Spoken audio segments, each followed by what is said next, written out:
every week, without fail, I get the call. It's always about some mischievous dog. The owner comes home from work only to find that the dog has completely destroyed the house. The couch is completely torn up. The dog had gotten on the countertop, stole everything off of that, gotten into the newspaper, shredded everything, and then peed and pooped all over the place. And I tell them, listen, you've got to crate train your dog. And they're like, well, wait a minute. That's cruel. I don't want to crate train my dog. And I tell people, listen, the number one rule when you have a destructive dog or puppy in your house, the number one rule is you either supervise that dog, have them in your eyesight, or you can fine them to a crate.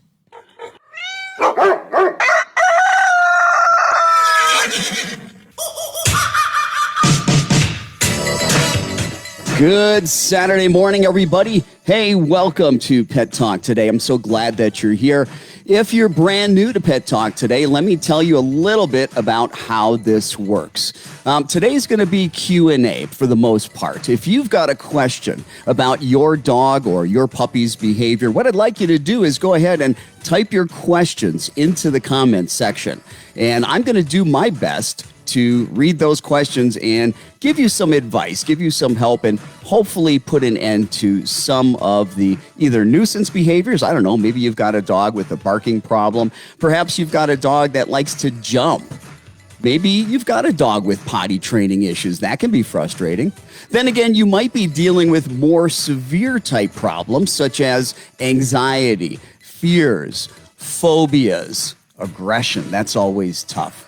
Let me tell you a little bit about myself. As I said, I'm Will Bangura. I'm your host for Pet Talk Today. I'm also a nationally certified professional dog trainer, as well as an associate applied animal behaviorist. In 2011, I did postgraduate work in canine cognition through Harvard University, and I am the owner and founder of Phoenix Dog Training. I've been training professionally for over 30 years.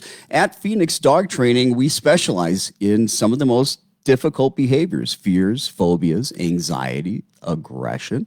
But not everybody can afford private in-home training. So Pet Talk Today is a labor of love for me, where I'm able to hopefully give back to the community and help those people that might not, like I said, be able to afford private in-home training. So do me a favor.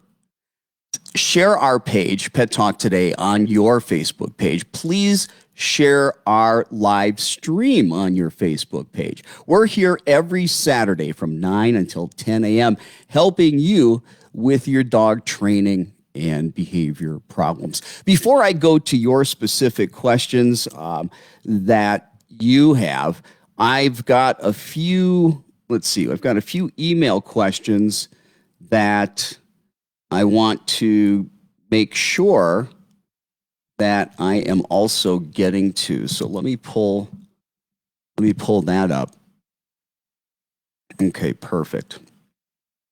So the first question that I have is from Shelly in Scottsdale. And Shelly says, I've been having the most difficult time potty training my dog.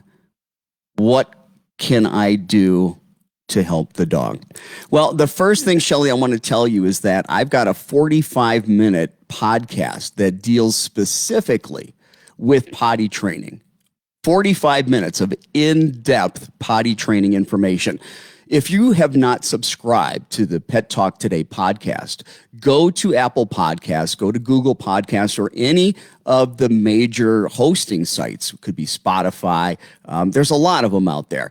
But do a search for Pet Talk Today. Subscribe to the Pet Talk Today podcast. You'll never miss any information that we provide you. Now, if you go to Season 1, Episode 16, That's where you're going to find the in-depth podcast on potty training. If you follow those guidelines, I guarantee you'll be able to potty train any dog. I don't care how young or how old they are, it will work. Now, the first thing I'll say, the majority of information, you really need to be checking out that podcast. Because like I said, I could talk 45 minutes just on potty training. But the number one rule, and I talked about it when I opened the show today, and that is supervise or confine. The biggest problem isn't that your dog might be using the house as a toilet. The biggest problem is you're not there to see it. You're not there to redirect your dog. You're not there to make sure that there's some kind of a consequence. And when dogs can engage in behaviors that we don't want, and we're not there to see it, I guarantee you it's not going to get better. I get a lot of people that tell me too, they'll say, hey, I know my dog knows it shouldn't go to the bathroom in the house because when I come home, my dog looks guilty. And I try to explain to them, no, there's been a pattern of you coming home each and every night after work, each and every day, and your dog has been destructive or went to the bathroom of the house, and you're angry. And there's been a pattern, and your dog, its expectation, it's expecting you to come home and be angry. So when you walk through the door, the dog's worried. The dog's worried. Are you going to yell at it? But that doesn't mean that your dog knows that it did something wrong. Because if your dog knew that it did something wrong, it wouldn't be doing it, okay? All right, let me take a look and see what kind of questions we have here. And again, if you've got a question, if you're watching live on Facebook, please go ahead and type your question in the comment section. I'm going to try to get to everybody's questions. If for some reason I can't get to all of the questions, we'll just roll those over next Saturday. So make sure that you're here each and every Saturday from 9 to 10 a.m. So let me take a look and see what I've got here. All right. Good morning from Oscar. Good morning. Good morning. Got Judy. Judy, good morning. Glad that you're here. Dawn, good morning. Glad you're here. Melissa's here. Rebecca's here. Miranda's here. Thank you. Dawn. Robin. Very good. Carla. Krista. Boy, we've got a lot of people watching today. Perfect. I love it. I love it. So Miranda says, my dog moved from the city backyard to an open ranch with other animals. He runs after all the animals and attacks them. Totally different behavior from the city. Well, Miranda, not only is that different behavior from the city, but the city is a different environment than what your dog was used to. Because I think you said that you were in the city in a backyard. Now you're in this big open area, and you've got all these critters running around. And the first thing I want to tell you is that your dog is being a dog. That would be pretty normal behavior for most dogs. And so what we need to ask ourselves when we have a behavior problem, we need to look at the ABCs, okay? Stands for antecedent. B is behavior. C is consequence. Now, antecedent, that's just a big word for what is happening in the environment right before the behavior. What elicits the behavior? What's the trigger for the behavior? Okay, so we've got the antecedent. Then we've got the behavior. Then after the behavior, there's always a consequence. Now, that consequence could be the dog gets to avoid something uncomfortable with that behavior. Or the consequence could be that as a result of the behavior, the dog gets something that it wants. Okay? Things that reinforce behavior. Let me give you an example. So let's say that we've got a dog that whenever a delivery person comes to the door and rings the doorbell, drops off a package, the dog goes absolutely ballistic, barking, snarling, just hitting up against that window. You think he's going to break through the window because the dog has fear aggression. We're just going to throw that out as an example, okay? Well, in the course of events, so our antecedent, the first thing, the trigger, the thing that happens before the behavior is we've got some kind of a stranger that comes up to the door, rings the doorbell. Then the behavior is the barking, the snarling, the aggressive reactive behavior at the window. Okay. Then the consequence is that scary person goes away. And so what happens is, now, of course, we all know why that person goes away, because they're not going to stay there forever. After they drop off the package, they're going to leave. But the dog doesn't necessarily know that. But what the dog does know is that when it was concerned and it started to bark really loud and created this big display, it was able to get that scary thing to go away. And so that behavior, although a lot of people don't like it, becomes extremely functional for the dog. It works to help get that something it doesn't like away. Again, that's the consequence. When we know our ABCs, now we can start to make some changes. So in this situation, okay, you're no longer in the city and there's all these critters around. And so these other animals are your antecedents. They're the triggers. And you're, like I said, your dog's just being a dog, okay? And, you know, a lot of dogs, they've got prey drive. And so chasing after these critters, that's a lot of fun. And I got to tell you, the reward is not catching the critter. The reward is in the chase, the adrenaline, okay? And so one of the things that we can do, all right, because remember, the adrenaline, the chase is the reward, okay? Now, there's a couple things that we can do, and this is what we should do. You can't have your dog in that situation if you're unable to control what's going on. We can't have your dog continue to rehearse that behavior of going after the animals, because it's just getting reinforced, and it becomes a conditioned response. And the poor critters are going to get hurt. Now, the other thing that we need to do is we need to, when the dog is out there right now, until we do the work, we need to remove the critters, put them somewhere else if we can. And I don't know if you can. The rule is that until we do the work of desensitizing the dog, we can't have the dog rehearse the behavior. So if any time the dog sees these critters, it's going ballistic, things are not going to get better if that's the situation. The first thing we need to do is ask ourselves, well, what would we rather the dog do? How about the dog focus on you? How about the dog sit? How about the dog lay down? How about the dog do some focused healing? And so one of the things that we talk about is differential reinforcement. And think differential, think different. So we teach a behavior that's different than what we don't want, and we teach, in this case, DRI, differential reinforcement incompatible behavior is what we call it. And so if your dog is looking at you, if we teach a watch command, your dog would have to give up that watch command in order to check out these critters and go after the critters. And it can't do two behaviors at the same time. Now, what we want to do is we want to teach a behavior and spend the time doing the work where we're heavily reinforcing watch as one of the behaviors. And you can do that very simply. You can just start saying, you know, your dog's name. Let's say your dog's name is Boo Boo. And you're like, Boo Boo, and Boo Boo looks at you. Reward the dog. Say the dog's name again. Boo Boo. Boo Boo looks at you. Reward the dog. Dog looks away. Say the dog's name again. Boo Boo. Boo Boo looks at you. Reward the dog. Now, use high-value food rewards. Those of you that don't want to use food rewards, you're really missing out.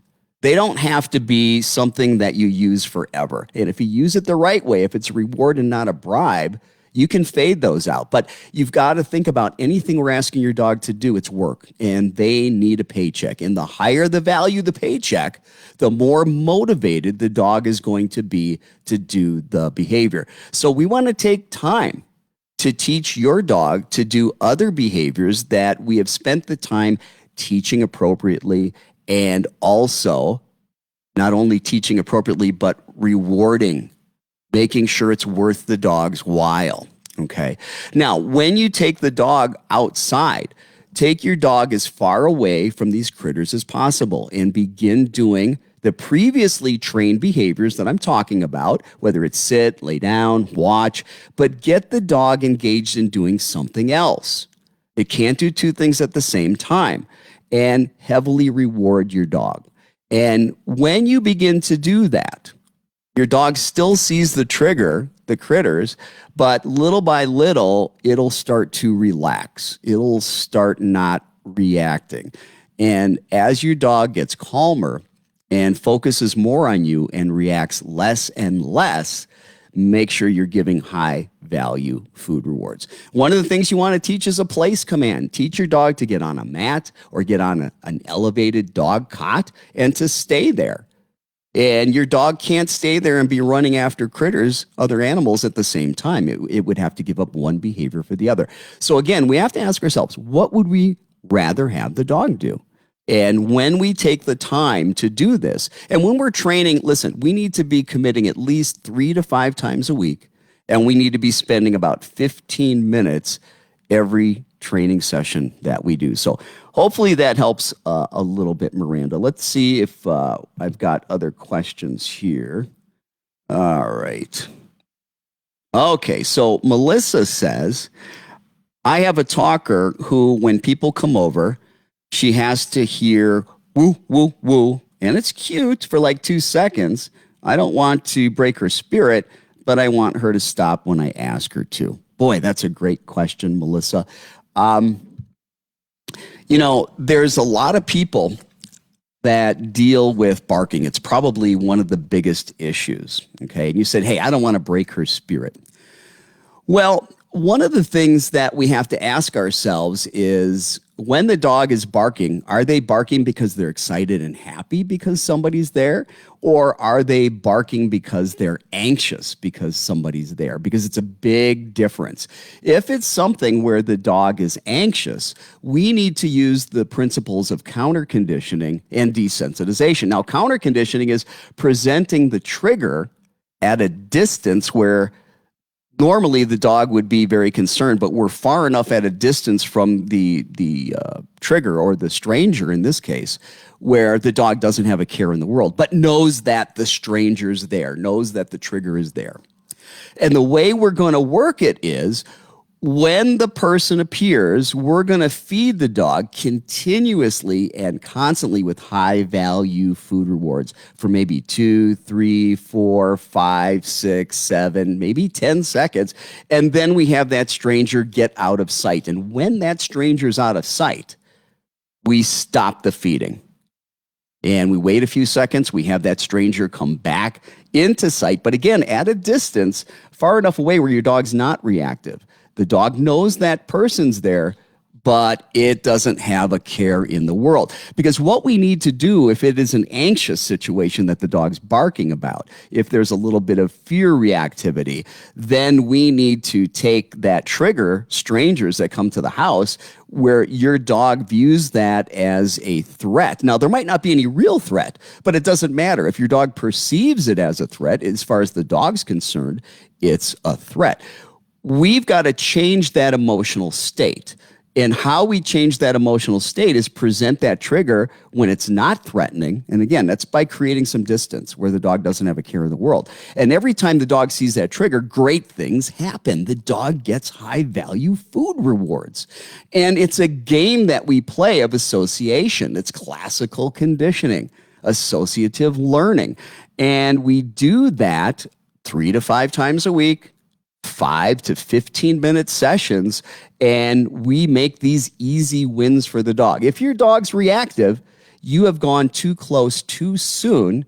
You need to back up and you need to slow down. Now, if it's a matter of your dog is super, super excited because it likes people, then it's a different issue. And what I would suggest, if that's the case, is that, again, what would you rather your dog do instead of barking at people when they come over? How about a polite greeting? Maybe having the dog sit, okay?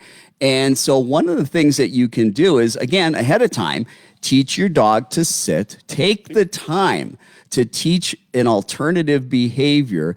Take the time to reinforce that strongly with high-value food rewards. Make it worth the dog's while. And so whatever behaviors you're teaching that are differential, reinforcement behaviors. Remember differential, different, incompatible behaviors, DRI, differential reinforcement, incompatible behaviors. What can you teach your dog to do that would be incompatible? How about teaching your dog to fetch a glove? Okay, or fetch a toy or a ball. You know, it's really hard to have a ball in your mouth and to be barking at the same time.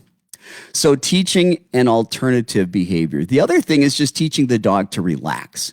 I like to, even if the dog is excited about people coming over, I like to kind of desensitize the doorbell. Okay. And one of the things I like to do is I like to teach the dog to go to place. I like using these elevated dog cots. And even if people come over and the dog barks, I'm going to ignore that. You got to make sure we don't reinforce it, because when you're telling your dog, quiet, quiet, quiet, you know, and you're yelling at the dog, what happens is that you're still reinforcing the behavior because you're giving the attention. And you're just sitting there and you sound like a fool because you keep yelling, no, no, no, all over the place. No, no, no. No! No, no, no, no, no, no, no, no, no! No! What? No. No! No. No, no. No, no, no, no.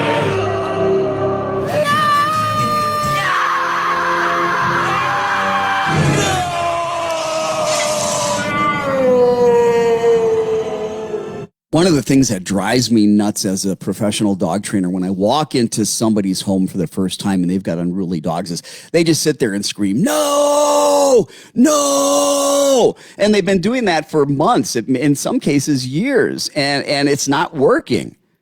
So stop doing what hasn't been successful, what hasn't been working. And I'll ask people sometimes, I go, well, when your dog does something you don't want, what do you do? Oh, I tell it no. Well, does your dog know what no means? What does no represent for your dog? In many cases, you're just reinforcing the behavior. So if your dog begins to bark because it's excited and happy, wait for the dog to be quiet and then reward the quiet behavior. Now, you want to wait till your dog has had maybe 3, 4, 5 seconds of quiet. Don't immediately reward the dog the second the dog begins to be quiet, because that is going to be maybe too closely associated with the barking that happens right before the dog begins to be quiet.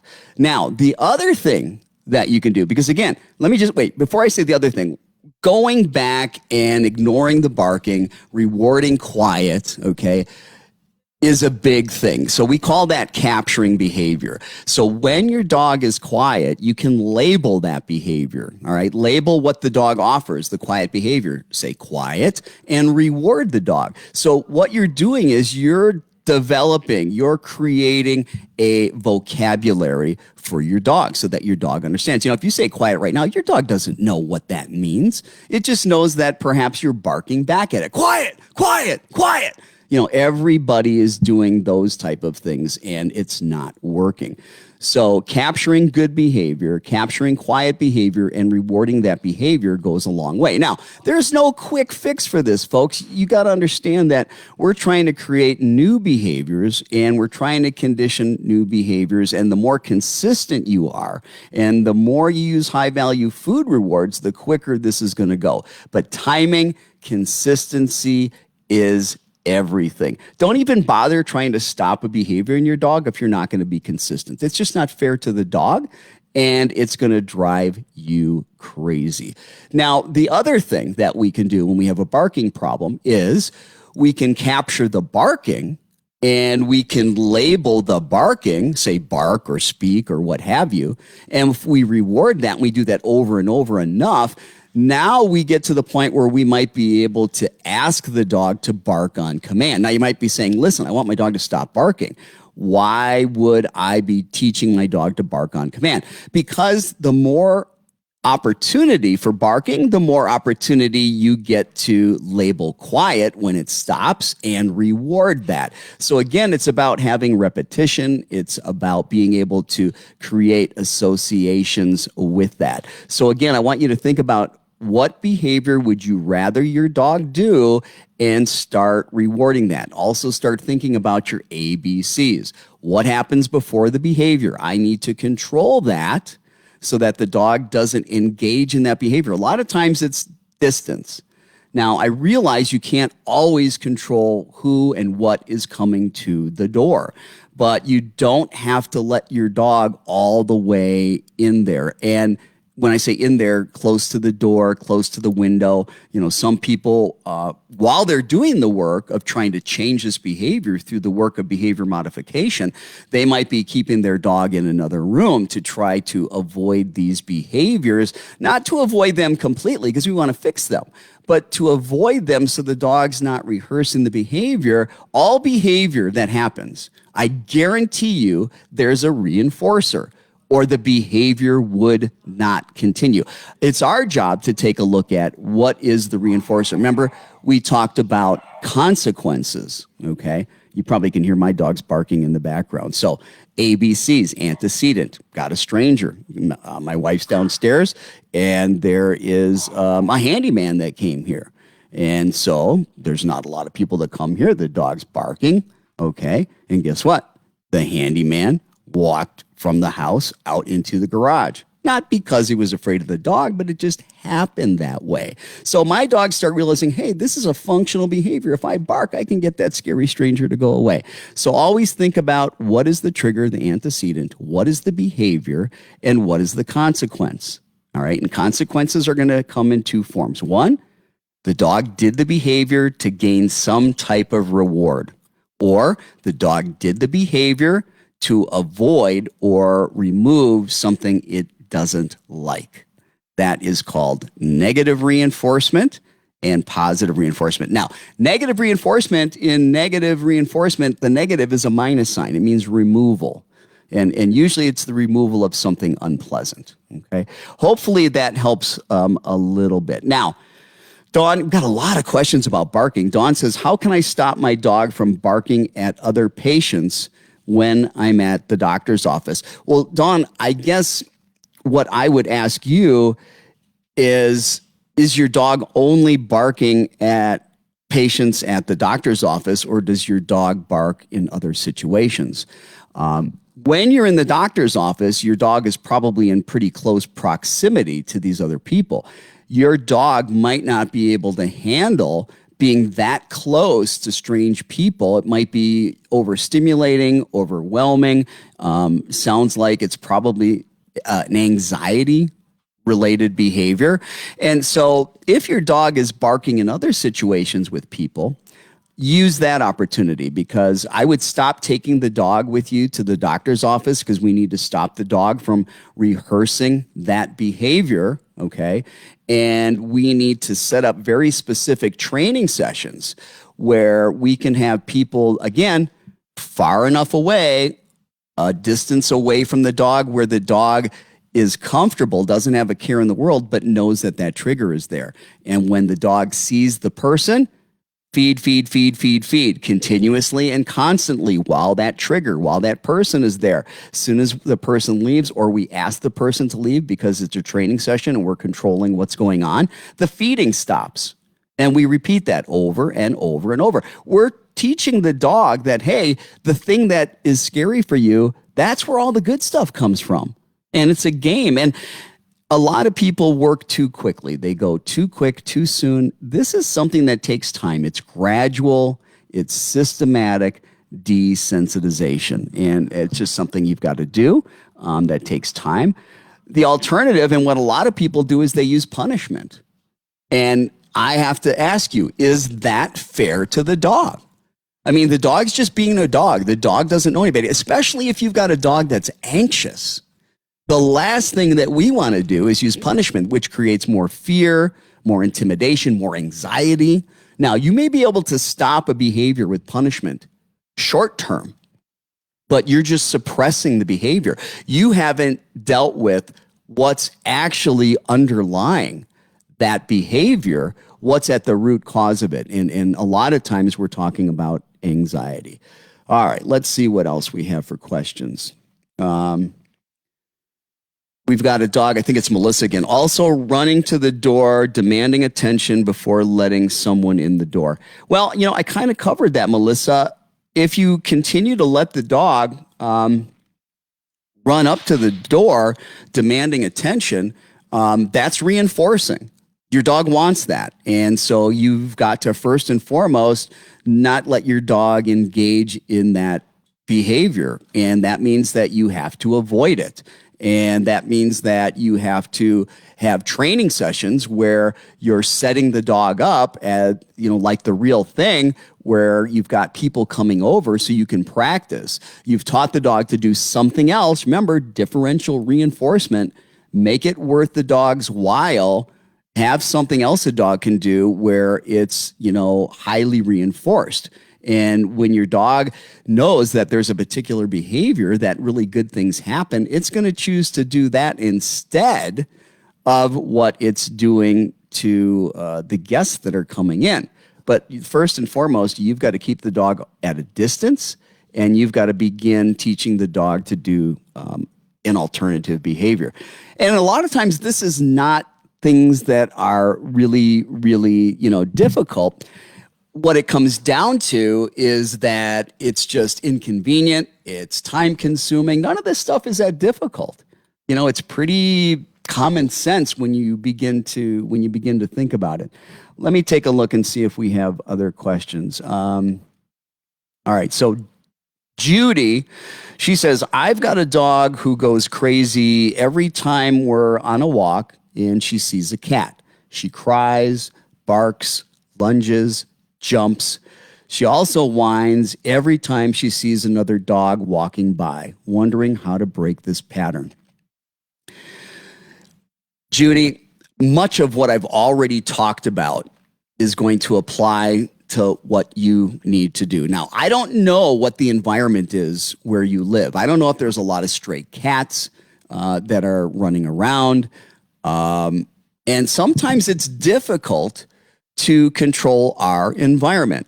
I don't know what it's like as far as in your neighborhood when you go for a walk and other dogs come out, how close or how far. What I can tell you from the dog perspective is you can begin this process of counter conditioning and desensitizing your dog to other dogs by going to a dog park. No, now hold on, hear me out.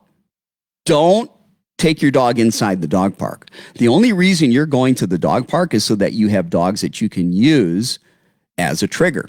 But what you're going to do is you're going to be far, far, far away from the fence line where the dogs are. Far enough away where your dog can see those dogs, but your dog doesn't have a care in the world. And I'm serious. Your dog doesn't have a care in the world because we need to take that carefree emotional state, pair that with the trigger, the strange dogs that your dog sees at a distance, and pair that and associate it with something really, really, really good, high-value food rewards, and do that over and over and over and over and make it extremely black and white. Now, we can't get the dogs to leave when they're in the dog park, but what we can do is turn your dog towards those dogs, feed, feed, feed, feed, feed, feed, feed, feed, feed, turn the dog away from those dogs, your dog, turn it away, stop feeding. Wait a few seconds, turn your dog back towards the dogs. Sees the dogs, feed, feed, feed, feed, feed, constantly, continuously. Turn your dog around, away from the dog, stop feeding. Now, you're going to need, again, to do this 3 to 5 times a week, 5 to 15 minutes at a time. And after you've done that for maybe 2 or 3 weeks and your dog is loving this game, you start to do it and your dog, before you know it, it looks at the trigger, the other dogs, and then boom, it's looking at you for food. Well, when your dog shows you that it knows the game and it's looking for the food, now you can move a little bit closer. You can get a little bit further forward, but don't get greedy. Don't get too close. Take your time. Err on the side of caution. Because if you get too close too soon and your dog gets reactive, well, you're just going to be taking steps backwards, okay? The cat. Now, I don't know if you've got a friend with a cat. I don't know if you have a cat. I like to teach a dog to do different behaviors like watch you or have the dog go to place and stay on place. And that way, if I can get a cat to use as a trigger, as a helper to do the behavior modification work, I can control the distance between the dog and the cat. And it's going to be the same thing. I am going to have the dog far enough away from the cat where the dog's not reactive. The dog doesn't have a care in the world. And I begin to present the cat, feed, constantly and continuously, associating something positive, either turn the dog away from the cat or get the cat to be removed, stop the feeding. Doing that over and over and over again. Now, again, I know a lot of you are saying, God, that's a lot of work. Well, it's time consuming and it's inconvenient. But the alternative is punish your dog. And it's not fair to your dog. Your dog is just being a dog and your dog doesn't know any better. And you need to first teach your dog what to do and start reinforcing appropriate behaviors and take the time to help your dog learn how to relax and be calm if it's a situation where your dog is anxious. And that way you're dealing with the root problem and you're not just dealing with what's on the surface, because when you punish and you suppress a behavior, you might stop that behavior for a while, but the pressure builds and it keeps building because the dog is still anxious, and that pressure builds and eventually it just blows up and it ends up being worse than what it was in the beginning. That was a great question. Let me see what else we have for questions. So Brenda says, I have 2 rescues. One is so timid, scared of everything, hates leash, car rides, etc. My other dog is aggressive, seems to be when someone comes over or comes into the house, barking, growling, will snap. He has a deformed back leg and has scars on his head. We don't know his story.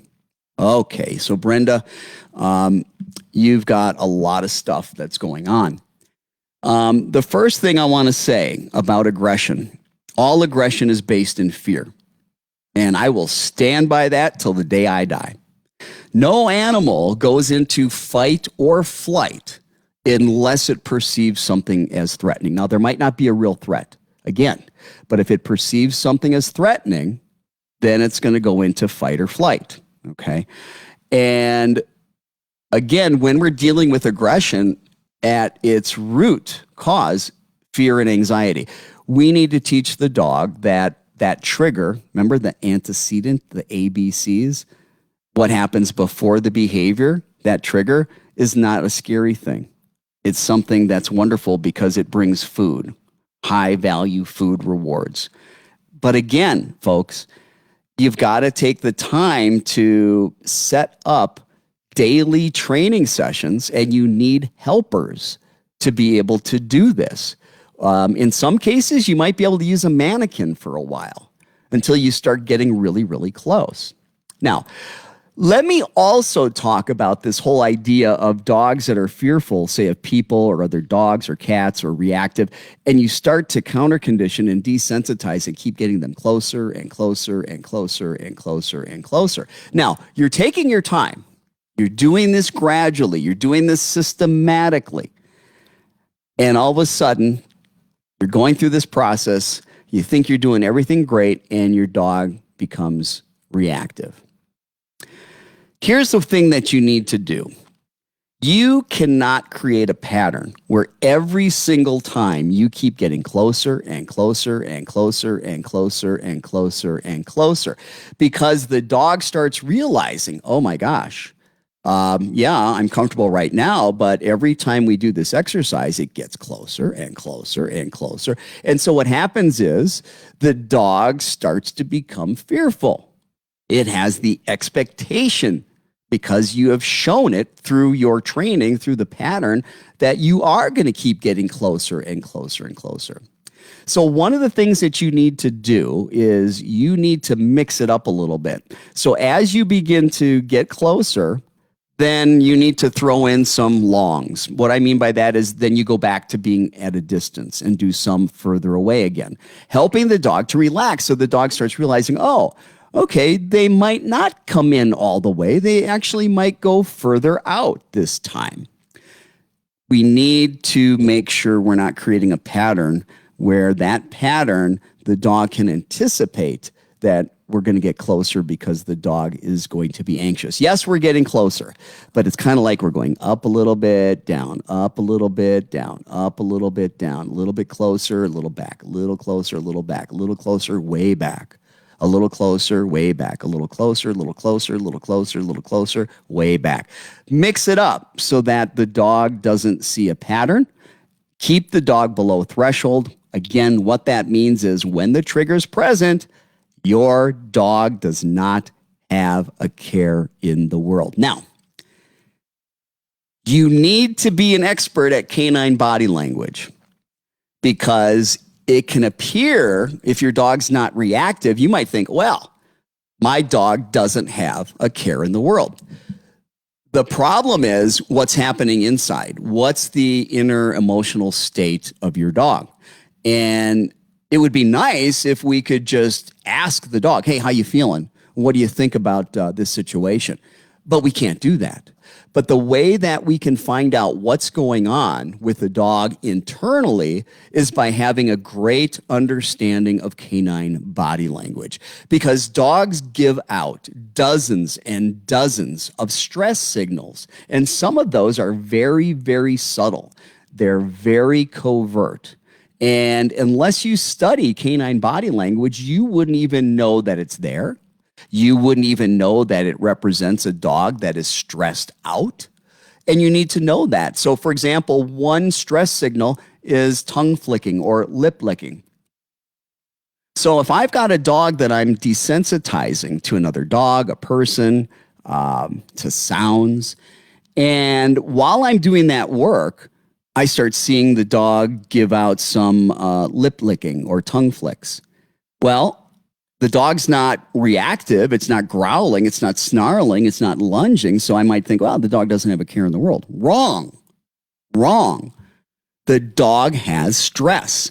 And if I'm working at a distance where that dog has stress, even if it's mild in this situation, and I'm showing that trigger, and now I'm pairing food, I am reinforcing that stressful emotional state. We can't afford to do that. You've got to understand canine body language. If you've got a dog that's reactive, aggressive, if you've got a dog that's fearful, anxious, you've got to understand canine body language. There's videos out there, there's books out there. Learn all of the different stress signals, okay?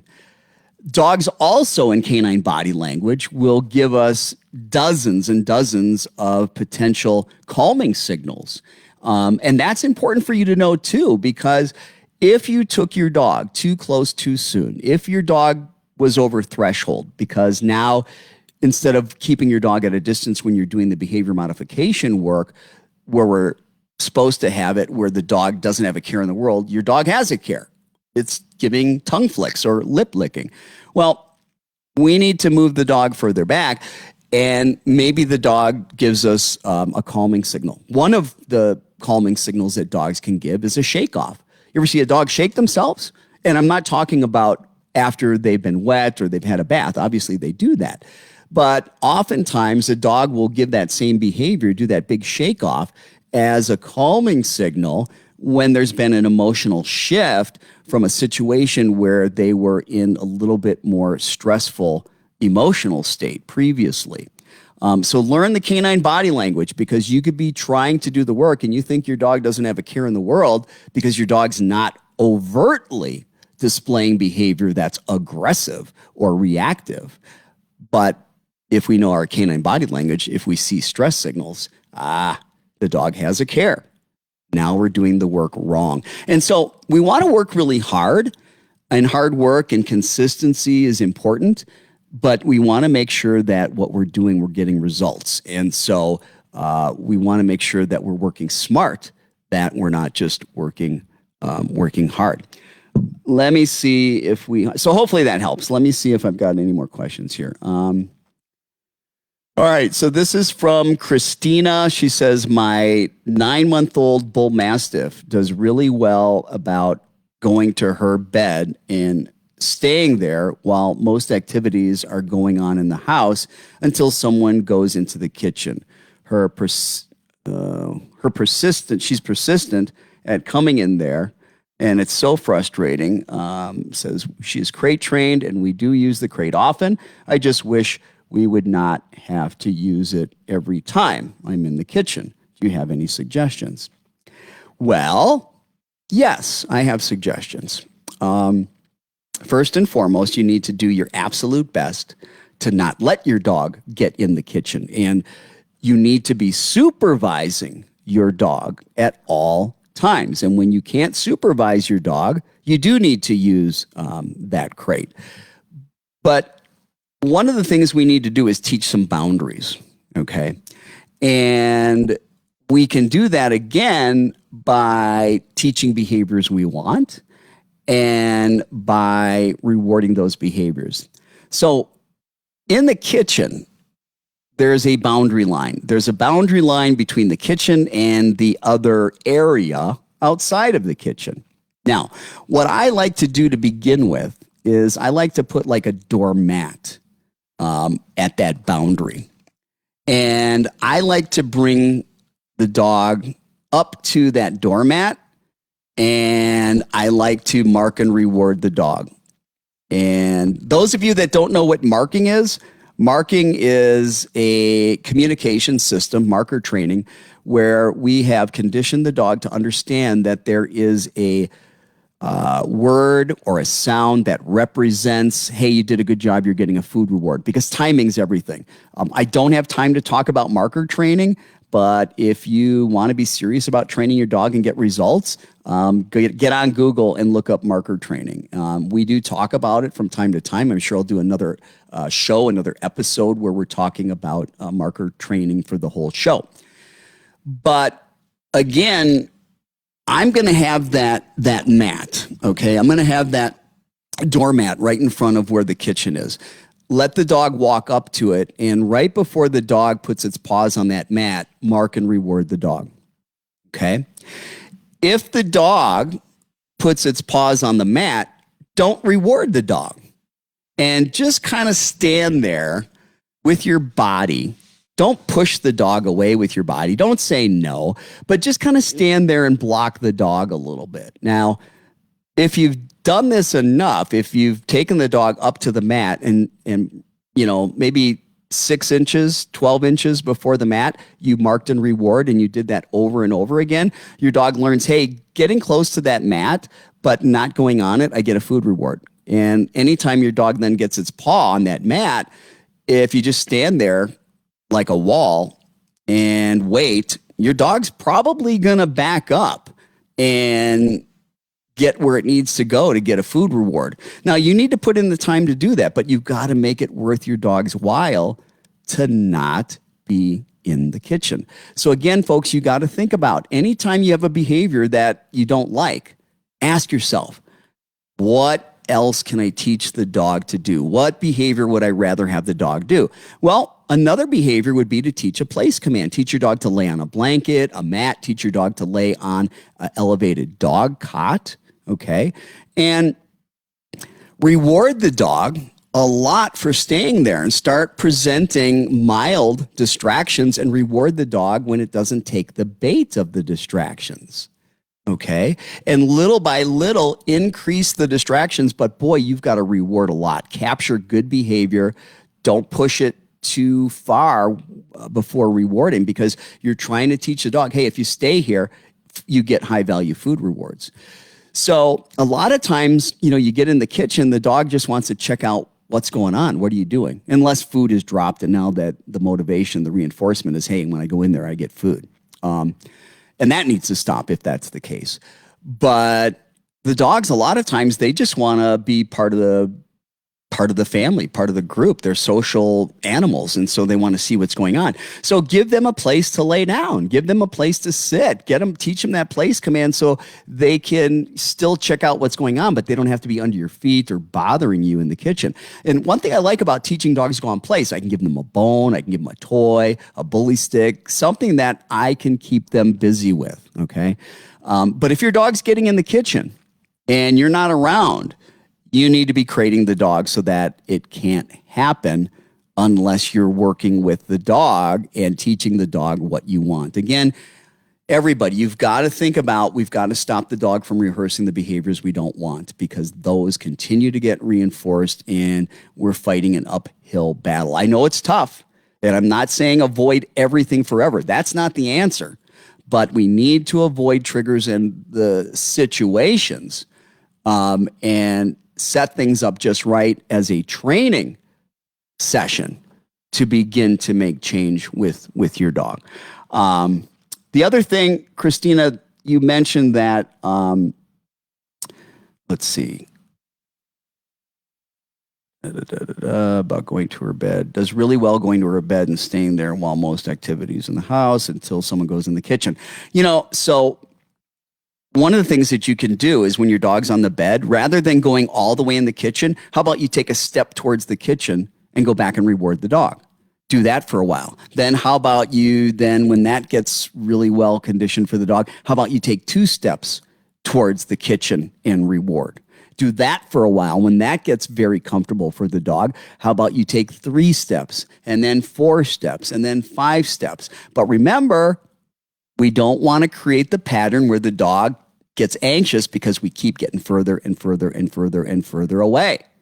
So as you're getting further and further and further away, every once in a while, you need to throw in a short.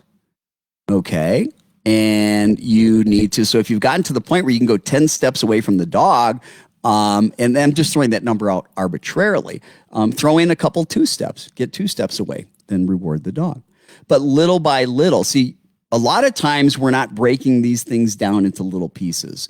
And what we need to do oftentimes when we're struggling with a behavior like that is that it's too intense for the dog. You're going from A to Z rather than going A, B, C, D, E, F, G. And you're going to little by little increase your distance away from the dog. And each time that you move away, you've got to reward the dog.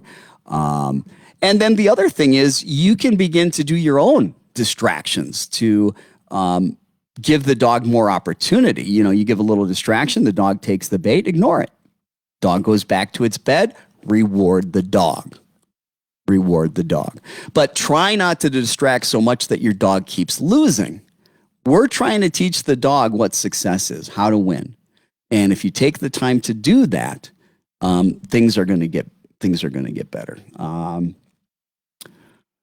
Let's see, what else do we have? Sonia says, I have an 8-month-old boxer female. I have tried everything to be able to walk her, but she pulls so hard. I have tried every type of harness. I've tried every type of collar. I have her in training right now, and she doesn't say, what that but is. Walking the dog. You're not alone. Guess who walking the dog? A lot of people, that's one of the number one problems that people have, and that is the struggle to walk the dog. So let me talk a little bit about how to walk a dog here. Now, one of the first things that we need to understand when we're teaching a dog to walk, forget about going for a walk. Forget about going for a walk. The walk will happen, but we've got to work our way up to that, okay? Now, in some situations, the problem begins when the leash comes out. The dog goes ballistic. Or the problem begins when you open the door.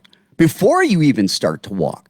If your dog is so excited when the leash comes out, you need to desensitize. And how you're going to do that is you're going to take the leash out, don't put it on the dog, put it away. Take the leash out, don't put it on the dog, put it away. Take the leash out, don't put it on the dog, put it away. Again, take the leash out, don't put it on the dog, put it away. You need to change, okay? You need to change the representation that the dog has. Right now, when that leash comes out, it goes on the dog immediately, you go outside. So that leash becomes a cue for the dog to get super, super excited that, oh my God, we're going for a walk. But if you change that association by reconditioning that leash means, hey, sometimes it comes out, we go for a walk. Sometimes it comes out, we don't. That's going to help calm your dog down. It's going to help relax the dog. Now, the other thing that we need to do is, remember I said, forget about the walk. Really walking, how we get there is teaching the dog to follow us. Because dogs that don't walk well, one of the reasons it's because they're leading. And so walking is about teaching the dog to follow you, to teach the dog to pay attention, to teach the dog to follow you and pay attention and stay in the position we want next to you without getting ahead of you. Now, the first thing I want to tell you to do, stop starting the walk going forward. Do you hear me? Stop starting the walk going forward because the dog's already getting ahead of you immediately. Make a 180-degree turn away from the dog. As the dog then turns to follow you, mark and reward the dog. And then make another U-turn away from the dog. And as the dog follows you, mark and reward the dog. Use high-value food rewards. And again, turn away from the dog. I don't care if the only thing you can do is turn away from the dog 180 degrees and go a step or two and reward the dog.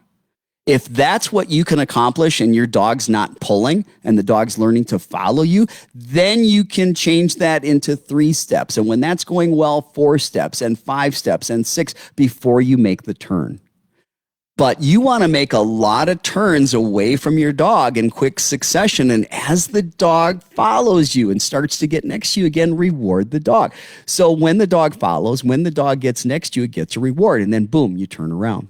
And then the dog starts to follow you again. It gets next to you. You reward the dog. Take your time doing this. Hey, maybe you got to start doing this in the house where there aren't any distractions before you actually get outside. And when you get outside, you've got to make sure that initially when you do this, there's not a ton of distractions, and little by little work up to those distractions. Okay. Give that a shot. You know, you've got to try that. You said you've tried every type of harness, every type of collar. You're getting training right now. I don't recommend that you punish the dog. Again, the dog's being a dog. The dog doesn't know any better. The dog's excited. Hey, you've got to be more interesting than everything that's in your environment. Okay. Sonia, you've got to have engagement with your dog. And part of that is, I don't know if the situation is your dog sees other people and other dogs and it goes really crazy because it's really excited and happy to see them. But that's positive reinforcement. And if you continue to allow your dog to go up to every dog, go up to every person when it's excited, your dog learns that behavior is functional. Okay.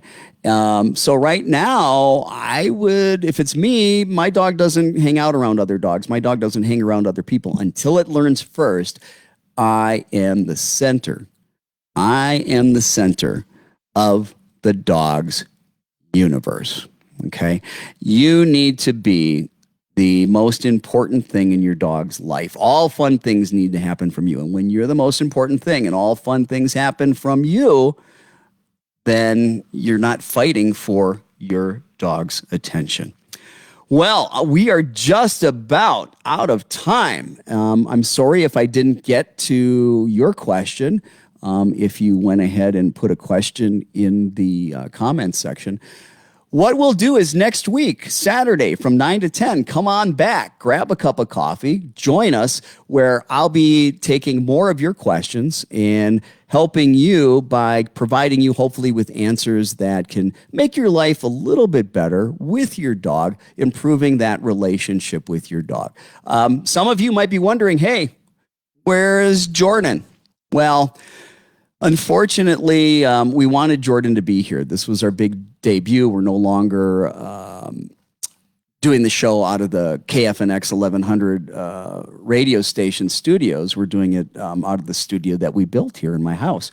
But unfortunately, COVID reared its ugly head. My stepson has COVID. He tested positive, and I've been exposed. And so we didn't want Jordan to come here. We didn't want him getting sick. We didn't want him bringing that home to his son.